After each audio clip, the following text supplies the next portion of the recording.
This is Talk the Home of Common Sense. Not much common sense involved yesterday in the Just Stop Oil protest at Stonehenge, the incredible, amazing 5,000-year-old landmark, a National Heritage Site, a World Heritage Site, was damaged, well, attacked by two Just Stop Oil campaigners who sprayed powder paint on the historic site just at about midday yesterday. We were talking about it live on air yesterday. I had to beat myself out. I was so cross about it. We're told by English Heritage actually not too much damage has been done. Just Stop Oil insisted, oh no, not an issue, because they deliberately used paint that would wash off effectively. But what on earth are they doing, and what cause do they think they're really perpetuating? Well, let's talk to a Just Stop Oil activist, Ella Ward. She's also an activist with Youth Demand, and she joins us now.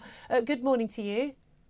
Good morning, Julia. Thanks for having me on. Thanks very much for joining us. I mean, what purpose does this serve? These sorts of protests, whether it's damaging or attacking artwork or books or historic buildings or statues, whatever. Attacking, I mean, a beautiful, amazing, significant World Heritage Site, part of our history. What purpose are you trying to serve? You and your colleagues. So, like you said, Julia, I'm from Just Stop Oil, and we're calling on our government to have to sign up to an international legally binding treaty to end fossil fuel burning and production by 2030. And I think this Stonehenge protest is really interesting because a lot of us have this very visceral reaction to it, and we were really angry, like you said, that anyone would damage something that stood for 5,000 years. And I think we responded in that way because we know that it's precious, and we know that this earth is precious and that we need to be preserving the natural world, and we need to be preserving by these spraying wonderful paint on it achievements by human civilization, and by putting a little bit of orange cornflower on it, which is going to cause absolutely no lasting damage. We've really highlighted this hypocrisy that we care more about some stones than we do about protecting everything, because we stand to lose absolutely everything. We stand to lose. Now, this is the thing, Ella. Okay, fine. There wasn't any damage this time. There's been damage before to paintings, soup thrown over things and the like. But again, we stand to lose everything. We don't. I mean, no one sane who knows anything at all about climate change or any concerns thinks that we're standing. The world isn't burning. It's not on fire. It's not going to go underwater. Humanity is not going to die. The world isn't going to die. This is all hysterical nonsense. Well, at the moment, right now, Julia, 1 in 7 people in the US are living under a heat dome, which is extreme life-threatening heat. And yet they'll carry on living. It's no hotter than it normally is in a lot of those states. They've survived these temperatures for hundreds of years. Julia, I don't really understand how we can have this conversation if you're going to deny the existence of climate change. If you're going to deny the existence of climate exists, climate changes. So yes. We're also at the end of an El Nino. You know all of this stuff, but you ignore all those things. It's this idea that even if I accept your extrapolations on this, the Earth isn't going to end, humanity isn't going to end, natural world isn't going to end. Julia, that's this isn't hysterics. Me saying this as an individual. Who this is coming from the UN. Yeah, I know. From the World Bank, the International Energy Agency. The World Bank, Antonio they must Guterres, know. Greta, you forgot Greta. Top scientists Attenborough. If we don't take immediate action, then we will face the collapse of everything. I hate to tell you this, Ella. We've been told for quite a long time we've been at a tipping point, and we should have taken action before now. I think we should all relax. If the world's going to end, it was already going to happen because we didn't take action when you guys were running it first. Let's come back to the fossil fuel issue. You want an international emergency treaty to end fossil fuel use, basically all fossil fuel use by 2030. This isn't about not being allowed to buy a diesel car in 2030. This isn't about having to use solar power panels on your house. All fossil fuel use ended by 2030. Tell me what you think the impact of that would be on people's everyday lives. So we acknowledge that this will be it will require an emergency response, and it will require a massive change in the way that we live our lives. Tell us the impact. However, not however.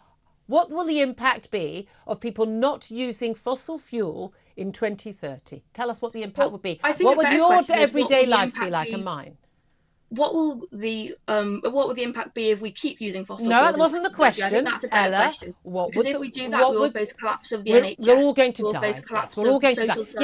Yes, we're all going to die. What is the impact, 2030, us no longer using fossil fuels?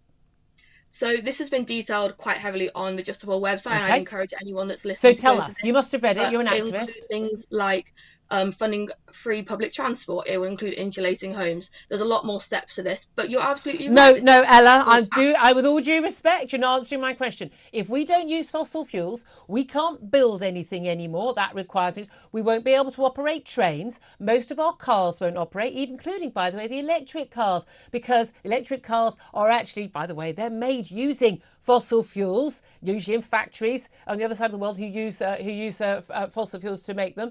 We won't even be able to keep the lights on most of the time, put heating on. We won't be able to have aircon when it's hot, when we're burning. We won't be able to heat our homes when it's cold, when, by the way, more people die by a factor of 9 to 1. We won't be able to get planes. We won't be able to travel anywhere. I don't know how we're going to be running ferries and boats so we can travel at all. We won't be able to have mobile phones. We won't be able to have cookers. How do you think life is going to be in 2031, or even indeed 2 days after we stop using fossil fuels in 2030? Because you seem to be very blasé about that. What you're looking at is turning us back to pre-industrial revolution times, when life was really bloody hard. Well, Julia, you're forgetting that renewable energy exists, so we absolutely can still have energy. But I'm no, not denying clarify. this will So be let me a clarify. massive Do you change. know how?